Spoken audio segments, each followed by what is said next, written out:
Sigurado ka ba na walang nakamonitor sa inyong FB Messenger? Hindi mo yan sure.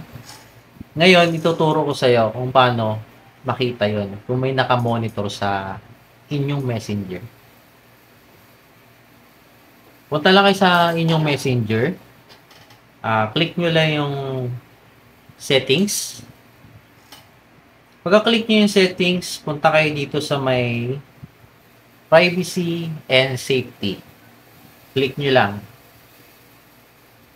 Pagkatapos pumunta sa privacy and settings, click nyo ang end-to-end encrypted chats.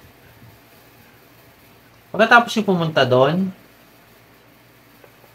i-click nyo lang ang security alerts.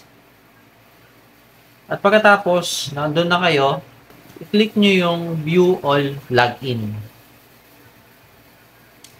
Tapos, dito nyo na makikita yung mga naka-login sa inyo. Kung sino naka-login sa inyong FB account. Pagkatapos yung gawin yun, i-click nyo lang yung isa dyan, at pwede nyo siyang i-log out. I-click natin. Makikita nyo na makikita nyo na dito yung naka-login, at ngayon, i-log out nyo na po. So, ayan, may natutunan na naman po kayo para makita nyo kung sino naka-login sa inyong FB account. Sige na, gawin nyo na, i-log out nyo na. Bye!